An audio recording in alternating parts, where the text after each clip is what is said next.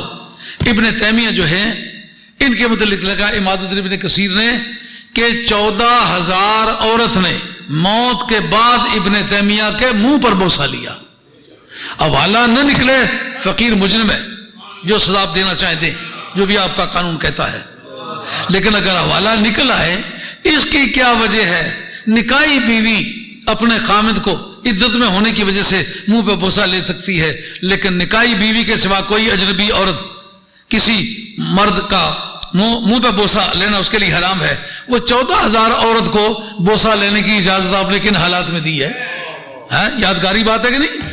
اور بڑی پوری ذمہ داری کے ساتھ ٹھاٹ سے بیان کریں، میں یہ نکال کے دینے کا پابند ہوں. ہاں جی. ابن اماد الدین ابن کثیر نے البدایہ والنہایہ کے اندر لکھا ہے. اچھا یہ مرے کب ہیں؟ 728 میں مرے ہیں. تو یہ 728 سے پہلے جو کوئی مسلمان گزرے ہیں ان کے کیا عقائد تھے؟ وہ اس حدیث کا یہ معنی سمجھتے تھے. علامہ بدر الدین عینی نے عمدۃ القاری میں چڑھ چڑھ کے اترا ہے. انہوں نے کہا کیا بدتمیزی کی بات کی ہے. پورے عالم اسلام صحابہ سے لے کر تابعین سے لے کر اتباع تابعین سے لے کر قرون اولیٰ کے سارے مسلمان دور سے سفر کر کے جاتے رہے، زیارت کرتے رہے. اب ان کا ریکارڈ میں پیش کرنے لگا ہوں کون کون سے جاتے رہے. اس کی کیا وجہ؟ یہ اس مسئلہ کا ان کو علم نہیں ہوا. یہ پیچھے آنے والے کو کس طرح علم ہوا؟ معلوم ہے یہ گمراہی کی بنیاد تھی. اگر یہ دین کا حصہ ہوتا تو صدیق اکبر کو پتا ہوتا، فاروق اعظم کو پتا ہوتا، عثمان غنی کو پتا ہوتا، حیدر کرار کو پتا ہوتا، عشرہ مبشرہ کو پتا ہوتا، حاضرین بدر کو پتا ہوتا رضی اللہ تعالی عنہم اجمعین. اکابر صحابہ کو اس کا علم نہیں، اس کو کس طرح علم ہو گیا؟ اگر ان کا عقیدہ اس کے بالکل اور عمل بالکل خلاف نکلا ہے تو پھر اس کا مطلب یہ بندہ گمراہ ہوا ہے. اس بارے میں جب کھڑے ہو کے واز کرتے ہیں کہ قبر کا ارادہ کر کے مت جاؤ، مسجد کا ارادہ کر کے جایا کرو. اچھا مسجد کا ارادہ کر کے کیوں جایا کریں؟ کہا لا تشد الرحال الا لثلاثۃ مساجد. کہا یہ تو مسجدوں کی بحث ہے، اس میں کسی خانقاہ کا تو کوئی ذکر نہیں. خانقاہ کو کس طرح آپ نے شامل کیا ہے؟ یہ موضوع ہے مسجدوں کا کہ اگر آپ کسی مسجد میں کثرت ثواب کے ارادے سے جائیں تو یہ 3 مسجدیں ہیں جہاں جا سکتے ہیں، اس کے سوا نہیں جا سکتے. اگر یہ بات میں مسلمان طور پر نہ نکلے تو پھر کیا ہوگا؟ اگر میں چوتھی مسجد پیش کر دوں، حدیث مرفوع سے پیش کر دوں تو پھر مزہ آ جائے گا کہ نہیں آئے گا؟ فاروق اعظم کا عمل اس پر ظاہر کر دے، پھر مزہ آ جائے گا کہ نہیں آ جائے گا؟ یہ میرے پاس ہے کتاب الشفا فی تعریف حقوق المصطفیٰ جلد 2 صفحہ 202. اس کے اندر وہ بیان کرتے ہیں. یہ حوالہ انہوں نے لیا ہے نسیم الریاض شرح شفاء ایاز سے، جس کو دوست بھی مانتے ہیں دشمن بھی مانتے ہیں.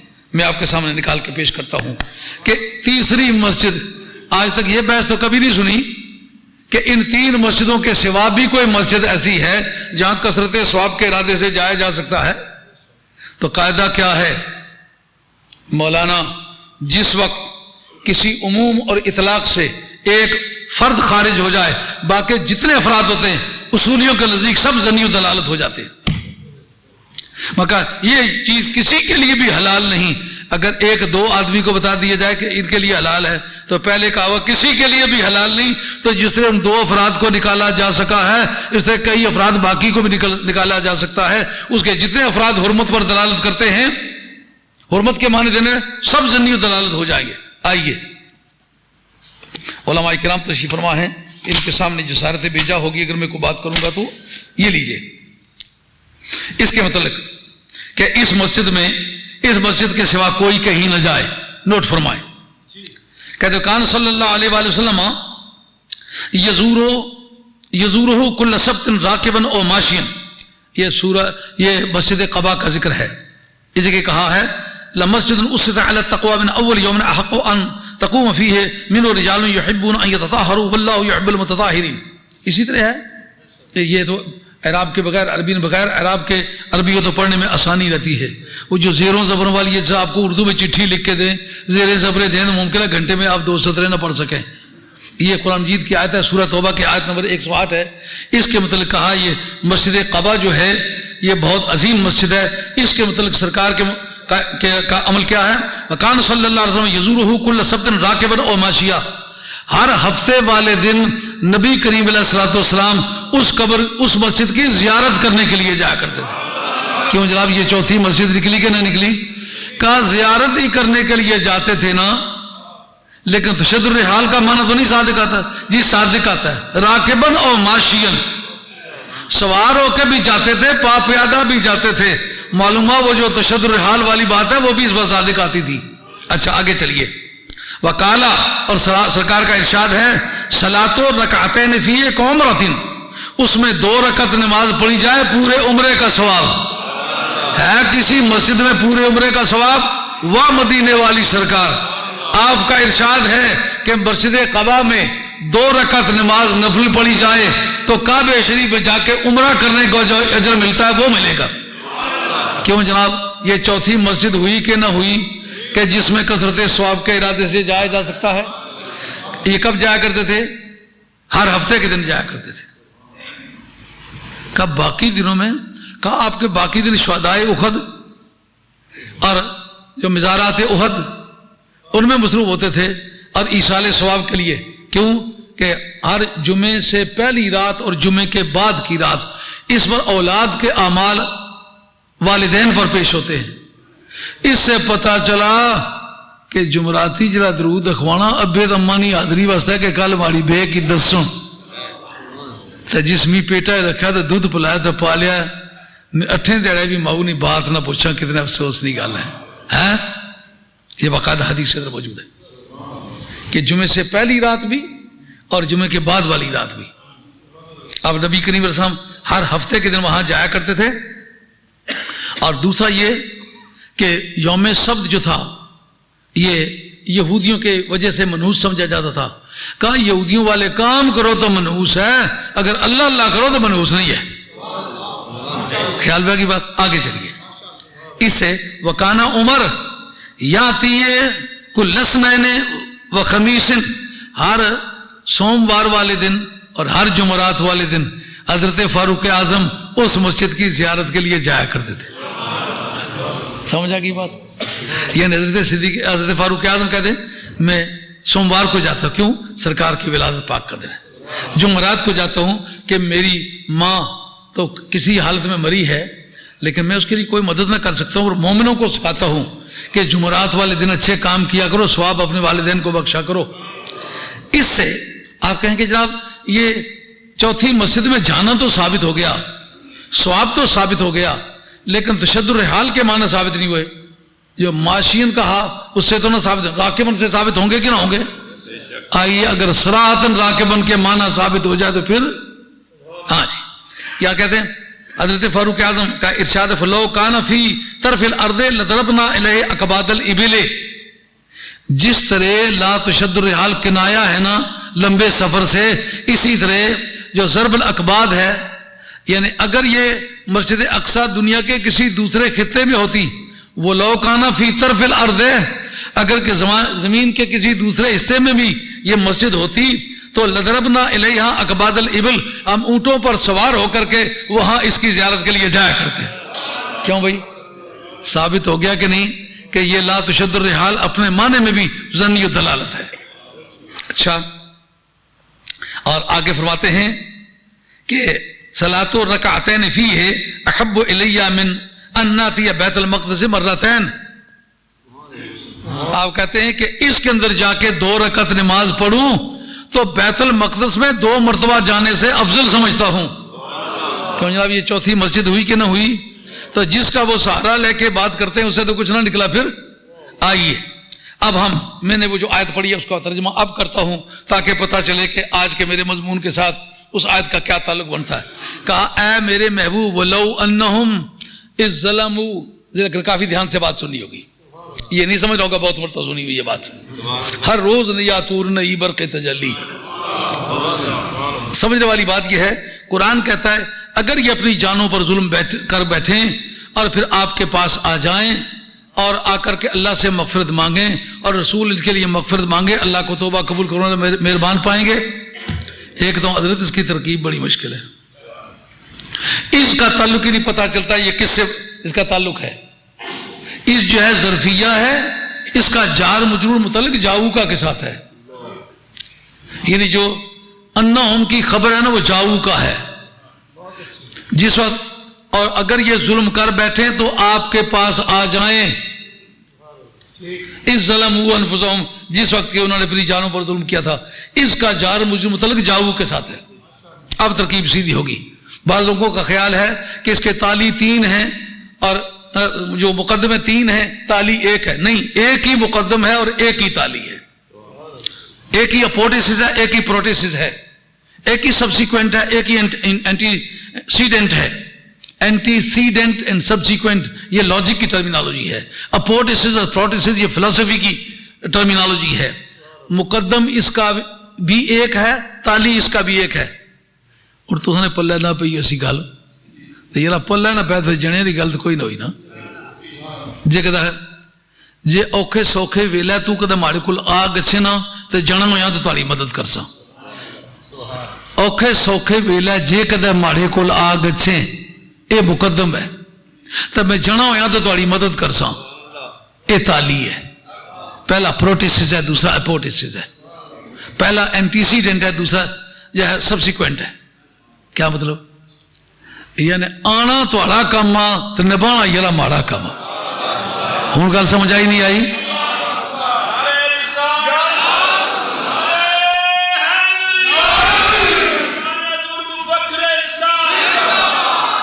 جی گل سمجھنا جبر پڑھانے نا کیڑا فائدہ آیا.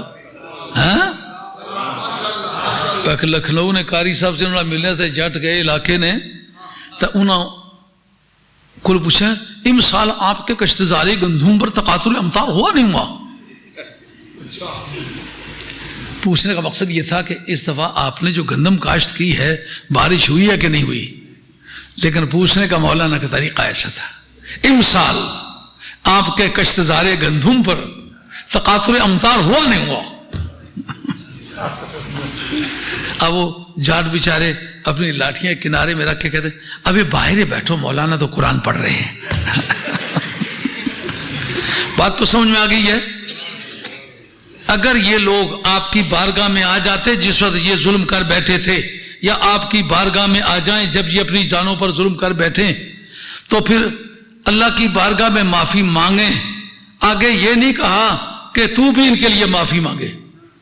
اسلوب کلام مولانا جب تبدیل ہو تو بلاغیوں کے نزدیک اس کا نام ہے التفات. بات کا ڈگر اس وقت بڑھتا ہے جب غرض بدلے. غرض بدلے بغیر ڈگر کا بدلنا یہ ممنوع ہے. کہتا تو ماڑے کول آ کے مکی آکھنا ہے نا تو میں تھوڑے آنکھیں لگا رہا. اگر تو ماڑے کول آ گسنا نا تو ماڑا سالہ مکی آخر تو میں اسے آنکھیں لگا رہا تھیا سالہ ہے تو. لیکن اس جگہ اگر تو کہتا آنکھیں یار یہ آخر کہتا ماڑا سالہ آخر یار. ہوں جب تو نہیں بجائے سالہ آخیا اس کا مطلب یہ ہے کہ اور کوئی بھی یہ چہر بتواڑے گا جو ماڑا تعلق ہے وہ سالے پر نہیں ہے تو آخر کہتے نہ سر ٹلنا. یار رب یہ نہیں کہتا کہ اگر وہ اپنی جانوں پر ظلم کر بیٹھیں تو تیرے پاس آ جائیں اور اللہ سے مغفرت مانگیں، اور تو بھی یہ کلام کا تقاضا تو یہ نا تیرے پاس آ جائیں اور تو ان کے لیے مغفرت مانگے. یہ کیوں کہا کہ تیرے پاس آ جائیں اور رسول ان کے لیے مغفرت مانگے؟ کلام سمجھ آیا؟ بات کا جو محور ہے وہ بدلا ہے، ڈگر بدلا ہے، انداز گفتگو میں تبدیلی آئی ہے. کیوں بھائی؟ کہا دراصل کا سے تعلق نہیں ہے، رسول سے تعلق ہے. کیا مطلب؟ کہ جس نے یہ سمجھ رکھا ہے کہ وہ آج آئے کل آئے پرسوں آئے، پر جب تک آپ زندہ ہیں دنیا میں ظاہری زندگی اور مادی زندگی میں اس وقت آنے کا اس کا چانس ہے. جب آپ دنیا سے چلے جائیں تو پھر وَاسْتَغْفَرْتَ، اگر تو ان کے لیے مغفرت مانگے تو یہ بات ظنی بن جائے گی. وَاسْتَغْفَرَ لَهُمُ الرَّسُولُ، اس کا معنی یہ ہے کہ آپ کی سفارش کرنے کا پیریڈ آپ کی رسالت کا پیریڈ ہے. جب تک آپ رسول ہیں اس وقت تک آپ کو سفارش کرنے کا یہ حق ہے.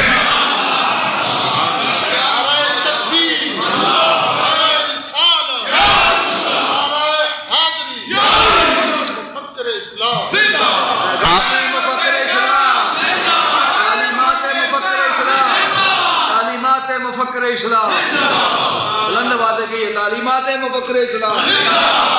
اس جگہ جو بات سمجھ میں آئی ہے وہ اصولیوں کی زبان میں یوں ہے، جب کوئی حکم مشتق پر لاگو ہو تو مادہ استقاق علت حکم ہوتا ہے، جب تک وہ علت حکم باقی رہے حکم باقی رہتا ہے. یعنی انتا کہنے کی بجائے کا کہنے کی بجائے استغفرتا کہنے کی بجائے واستغفر لہم الرسول کہا. اس کا مطلب رسول ایک اس میں صفت ہے، مشتق ہے، صیغہ صفت مشبہ کا ہے، بمعنی مفعول کے ہے، اس کا مادہ اشتقاق رسالت ہے. کیا مطلب؟ یہ مانگنے کا حق آپ کا اس وقت تک زندہ ہے جب تک تیری رسالت زندہ ہے. مدینے والے تیری رسالت تیری ظاہری زندگی میں بھی اسی طرح باقی ہے، اور دنیا سے چلے جانے کے بعد پہلے سے والآخرۃ خیر لک من الاولی، پہلے سے زیادہ اچھی حالت میں ہوگی، اور قیامت میں بھی تیری رسالت اسی طرح قائم رہے گی. اسی لیے یہ فارمولہ اس جگہ بھی اپلائی ہوگا، جو تیرے دربار کا منکر ہوگا قیامت میں بھی اس کی پذیرائی نہیں ہوگی.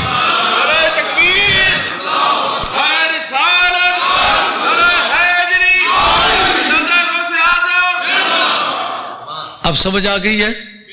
جس وقت وہاں سے چلتے ہیں حج کر کے تو کہتے ہیں مت جاؤ. اب استقبال حج کا معنی نکل آیا کہ آج بھی جانا چاہتا ہے، جائے کہ نہ جائے؟ کہ جی جائے. کس جگہ لکھا ہے؟ یہ جو آیت پیش کی ہے اس کے اندر لکھا ہے. کہنے والا کہہ سکتا ہے جی یہ جو آپ نے مرضی سے اپنے نکال لیا ہے کہ یہ سرکار کی ظاہری زندگی میں یہ حکم ہوگا، باطنی زندگی میں بھی یہ حکم ہوگا، اس کا ثبوت لائیں. آئیے، اگر میں پہلے کوئی اپنی کتاب پیش کر دوں تو اتنا دلچسپ نہیں ہوگی. پہلے پیش کرتے ہیں اماد الدین ابن کثیر. آئیے، اماد الدین ابن کثیر کا صنفات 774 یہ 775 ہے. یہ ابن تیمیہ کا بڑا مخلص ترین شاگرد ہے.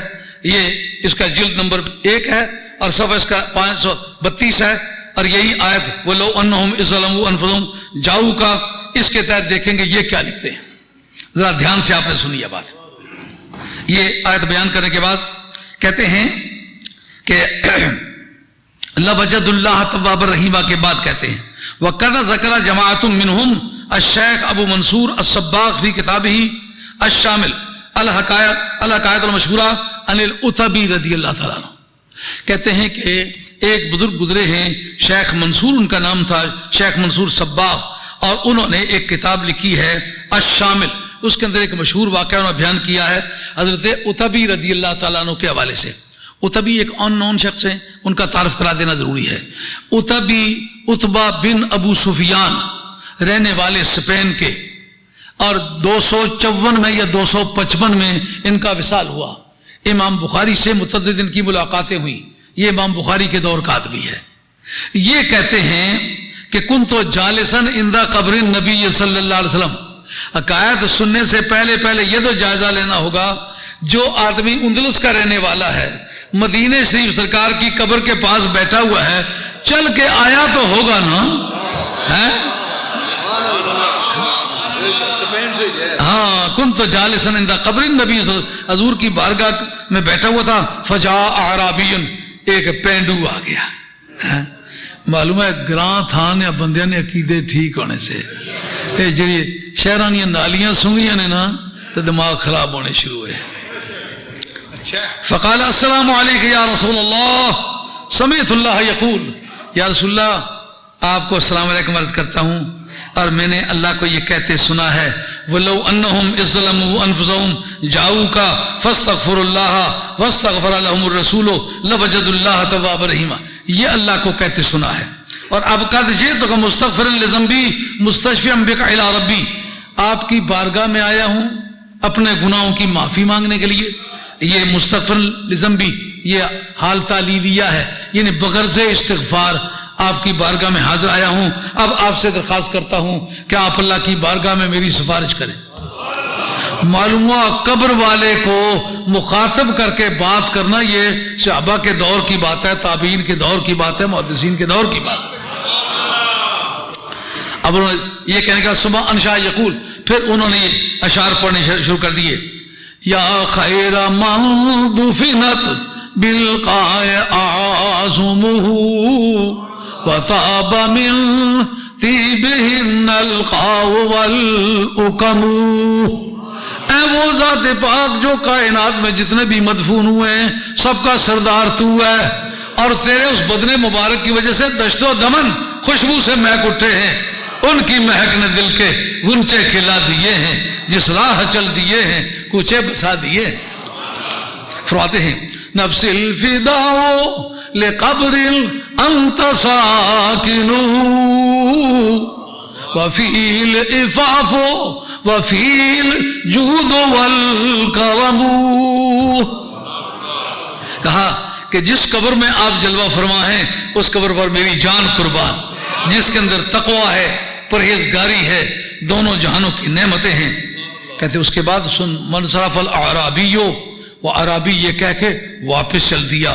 تو اتبی کہتے ہیں وغلبتنی عینائی، مجھ پر نیند کا غلبہ ہو گیا۔ فرأیت النبی صلی اللہ علیہ وسلم فی النوم، میں نے سرکار کو عالم خواب میں دیکھا۔ مزہ آیا نا، پرومپٹ ایکشن کا، ریسپانسو ایٹیچیوڈ سرکار کا کتنا تسلی بخش ہے۔ ماں بھی اتنی فریاد کو نہ پہنچے۔ کہتے جو ہی وہی کہہ کے واپس چل دیا، سرکار کو میں خواب میں دیکھتا ہوں۔ اتبی کا کہنا، کیا کہا سرکار نے؟ فقال، سرکار نے فرمایا یا اتبیو الحق الاعرابیہ فبشروا ان اللہ قد غفر لہ، جا کے دوڑ کے پکڑو اس اعرابی کو، اس پینڈو کو، چل کے بتلاؤ کہ خوشخبری ہو تمہیں، خدا نے تمہیں معاف کر دیا ہے۔ یار اس آدمی نے کئی گناہ کیے ہوں گے، آئندہ پتہ نہیں کتنے گناہ کرے گا، مگر اس کو کہا کہ رب نے بخش دیا ہے۔ اس کا مطلب یہ ہے کہ گزرے ہوئے گناہوں کی معافی تو کسی وقت کی توبہ سے بھی منظور ہو سکتی ہے، پر تو کیا یاد رکھے گا، دونوں جہان کے شہنشاہ کی بارگاہ میں آیا ہوں، پہلے بھی گئے اور پچھلے بھی گئے، بخشا گیا۔ اچھا یہ تو ہے، یہ تیسری صدی کا واقعہ۔ اب اگر ہم پہلی صدی کا واقعہ پیش کر دیں تو پھر، اور راوی حضرت علی مرتضیٰ ہوں تو پھر آئیے، یہ میرے ہاتھ میں ہے، یہ ابو خیان اندلسی کی تفسیر البحر المحیط، اور صفحہ اس کا 754 ہے۔ یہ ابن قیم کا ہم اثر ہے، اور بڑا لنگوٹیا یار تھا ابن تیمیہ کا۔ لنگوٹیا یار کے غالباً ترجمہ آپ سمجھتے ہی ہیں، بہت خوفناک لفظ ہے، بعد میں ان کے تعلقات آپ اس میں خراب ہو گئے تھے، اس کی بھی کوئی وجہ ہوئی ہوگی۔ یہ کہنے کو امام مالک رحمۃ اللہ کا مقلد تھا، عملاً یہ داؤد ظاہری کا پیروکار تھا۔ اس طرح کی سمگلنگ یارے دارا بودنو ابے سکندر داشتن، آج کل نہیں لوگ کہتے ہم حنفی ہیں، عقیدے میں ابن تیمیہ کی پیروی کرتے ہو، حنفی کس معنی میں؟ اب امام ابو حنیفہ کا ریکارڈ ہم پیش کرنے والے ہیں، پھر کدھر جاؤ گے؟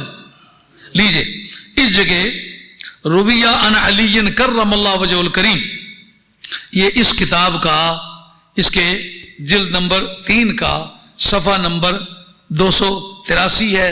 البحر المحیط کتاب کا نام ہے، مصنف کا نام ابن حیان اندلسی، اور جس کی سنہ وفات 754، ابن تیمیہ کا یار اور ابن قیم کے آخری لمحوں تک دوست۔ یہ کہتے ہیں رویہ عن علی کرم اللہ وجہ الکریم انہ قال، حضرت حیدر کرار کی روایت ہے۔ کیوں بھائی کرے لے یرا گال دسن مزاد تھا پڑھنا ہے۔ عن علی کرم اللہ وجہ الکریم انہ قال قدم علی اعرابی بعدما دفنا رسول اللہ صلی اللہ علیہ وسلم بثلاثۃ ایام۔ حضرت حیدر کرار کہتے جا علینا قدم علینا اعرابی بعدما دفنا رسول اللہ صلی اللہ علیہ وسلم بثلاثۃ ایام، 3 دن گزرے تھے سرکار کے دفن کیے کو۔ کیوں بھائی کرنٹ افیئر نکلا ہے کہ نہیں نکلا ہے؟ راوی حضرت حیدر کرار سرکار کے وصال کو گزرے ہیں 3 دن، آ گیا ہے ایک پینڈو، اور اس نے آ کر کے فرما بنفسہ علی قبرہ وحصا علی راسہ من ترابہ، آ کر اس نے اپنے آپ کو دھڑام سے سرکار کی گود میں آ کے پھینک دیا ہے۔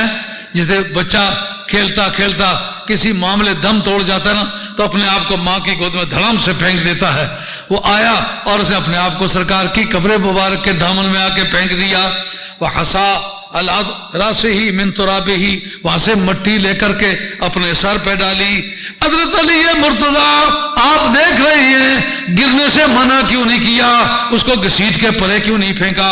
اگر قبر پہ آنا جانا ممنوع ہوتا تو آپ کو یہ کرنا چاہیے تھا۔ کہتے ممنوع ہوتا تو کرتا، ممنوع ہے نہیں تو کروں کیا؟ دکھیا انسان سرکار کی بارگاہ میں آیا ہے اور اس نے اپنے سر پر مٹی پھینکی ہے. یہ جو قبروں کی مٹی لے کر لوگ استعمال کرتے ہیں برکت کا باعث سمجھتے ہیں.